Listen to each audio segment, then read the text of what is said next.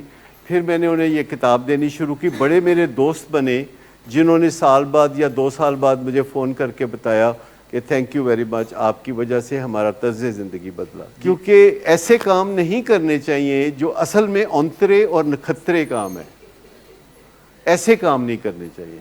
ہمیشہ پروفیٹیبلٹی کو دیکھیں, پروڈکٹیوٹی کو دیکھیں اور اس کے مطابق کام کریں کہ کوئی پروڈکٹیوٹی ہے, کوئی فائدہ ہے کسی کا, یعنی خام خواہ کا پنگا نہیں لینا سر جی. یہ ہے اس کتاب کا نام. 110 صفحے کی کتاب ہے اور یہ کوئی 27 سال پہلے 26 سال پہلے لکھی تھی. اس وقت اور بھی مینجمنٹ پہ کچھ کتابیں لکھی تھی, جیسے آج کل انمول ماں اور انمول باپ, جس کا لیٹسٹ ایڈیشن جو ہے وہ مکمل ہو گیا ہے, اب اس کی پرنٹنگ ہو جائے گی. تو میں آپ کو دعوت دیتا ہوں کہ اس کو پڑھیں اور فیڈ بیک دیں کہ آیا اس میں جو باتیں ہیں اگر اس پہ عمل کریں تو کوئی مسئلہ حل ہو جائے گا. آپ کے جو ایموشنز ہیں ان کو آپ براہ راست چینج نہیں کر سکتے. یاد رکھیے, آپ اپنے غصے کو حکم نہیں دے سکتے. غصے نو حکم کون دے سکتا ہے؟ آپ اپنے غصے کو حکم نہیں دے سکتے, آپ اپنی ڈپریشن کو حکم نہیں دے سکتے, آپ اپنی شیم کو حکم نہیں دے سکتے کہ بدل جاؤ, آپ اپنی انگزائٹی کو تھریٹ نہیں کر سکتے کہ بھاگ جاؤ. یہ جتنے بھی ایموشنز ہیں آپ انہیں حکم نہیں دے سکتے. That is the problem. Situation سے موڈ خراب ہوتا ہے, اس خراب موڈ کے لیے پھر آپ کچھ نہ کچھ ایڈکٹیو بیہیویئر کرتے ہیں, جو چرس ہو سکتا ہے, جو شراب ہو سکتی ہے, جو ہیروئن ہو سکتی ہے, بینزوز ہو سکتی ہیں, کوکین ہو سکتی ہے, جو کہ کم چک کے پھر رکھو گے تسی. مطلب اگر آپ نے کوکین استعمال کی ہوئی ہے تو پھر ایسی تیسی ISI دا چیف دیکھ لاں گا, پھر ایسی تیسی, پھر جو بھی ہے نیوٹرل ہو یا میر جعفر ہو یا میر صادق ہو, پھر میں دیکھ لوں گا کیونکہ میں نے کوکین جو کی ہوئی ہے. تو پھر نظریات, پھر بیہیویئر اور پھر سچویشن, پھر خود سمجھتے ہیں کہ آگے کیا ہوتا ہے. لہذا ہمیشہ یاد رکھیے کہ موڈ کو آپ براہ راست نہیں بدل سکتے. پہلے نظریات کو بدلنا پڑے گا, پہلے اپنے بیہیویئر کو بدلنا پڑے گا, پھر آپ کی سچویشنز بدلنا شروع ہوں گی, پھر آپ کی سچویشنز بدلنا شروع ہوں گی. آپ سچویشن کا مطلب کیا ہوتا ہے؟ آپ یہ لفظ ہے سچویٹڈ سے. Situated, where are you situated right now? اس وقت کہاں پہ سچویٹڈ ہیں آپ؟ سال پہلے, 2 سال پہلے, 6 مہینے پہلے آپ کی سچویشن کچھ اور تھی. آپ کہتے تھے یار نشہ نہ کر نہیں تو میں تینوں انج کر دیاں گا, میں اونج کر دیاں گا, دھمکیاں, زور شور سے باتیں. یہ جو سچویشن تھی کن نظریات سے پیدا ہوئی تھی کہ اگر میں دھمکی دوں تو لوگ بدل جاتے ہیں. یہ سچویشن ایسے پیدا ہوئی اور دھمکی واز دی بیہیویئر. میں نے سوچا کہ اگر میں دھمکی دوں تو اگلا بندہ جو ہے بدل جائے گا, ڈر جائے گا.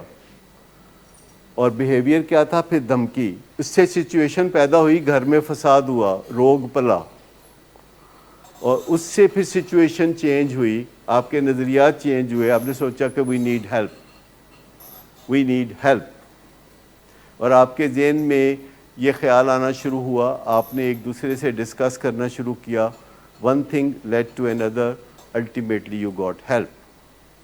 تو یاد رکھیے کہ جو موڈ ہے, جو مزاج ہے, یہ جو انگزائٹی ہے, یہ جو ڈپریشن ہے, یہ جو اینگر ہے, ان کو آپ براہ راست آرڈر نہیں کر سکتے کہ گیٹ لاسٹ, مجھے نہیں ضرورت تمہاری. شیم کو آپ آرڈر نہیں کر سکتے کہ مجھے تمہاری ضرورت نہیں ہوئی, دفع ہو جاؤ. شیم بالکل سامنے آ کے کھڑی ہو جائے گی. اسی طرح آپ کریونگ کو آرڈر نہیں کر سکتے کہ مجھے تنگ مت کرو, نکلو یہاں سے. کریونگ کو بھی آپ آرڈر نہیں کر سکتے. آپ ایموشنز کو آرڈر نہیں کر سکتے. ان کے لیے ٹیکنیکس ہیں. آپ ڈسٹریکٹ کر سکتے ہو اپنے آپ کو, نظریات بدل سکتے ہو, اور نظریات کے ساتھ بیہیویئر بدل سکتے ہو. اس سے سچویشن بدلے گی, you will get better. Situation بدلنا ضروری ہے کہ آپ کہاں پائے جاتے ہو. کیا آپ چکنے لوگوں کے ساتھ پائے جاتے ہو, کیا چکنی جگہوں پہ پائے جاتے ہو, ٹھیک, اور چکنے ٹائم پہ پائے جاتے ہو, کہیں لیٹ آورس, لیٹ آور. اچھا, اس میں سے سب سے بڑا امپورٹنٹ کون سا ہے, چکنے لوگ کہ چکنی جگہیں کہ چکنے آورس, لیٹ آورس. اگر آپ کے اندر سنگل موسٹ امپورٹنٹ تبدیلی پیدا ہو جائے, وچ از ناٹ دیٹ ڈیفیکلٹ. میں ایک لڑکے کے ساتھ میں کاؤنسلنگ کرتا ہوں, ورجینیا میں ہے. کہتا ہے جی ڈاکٹر صاحب میں 15-20 منٹ صرف نشہ کرنا, دیکھو میرا پیو برداشت ہی نہیں کرتا. وہ خیال ہے کہ 24 گھنٹے کرنا چاہیے. کہتا ہے میں 15-20 منٹ نشہ کرنا تو بڑی مشکل 15-20 منٹ کرنا, کیونکہ میرا پیو جڑا اپنی نظراں میرے تو چکتا ہی نہیں. کہتا ہر ویلے مینوں تکدا رہندا ہے. تو میں کہنا ہن میں کیویں نکلاں اتھوں, تو میں کہنا ذرا میں باہر جا رہا ہاں.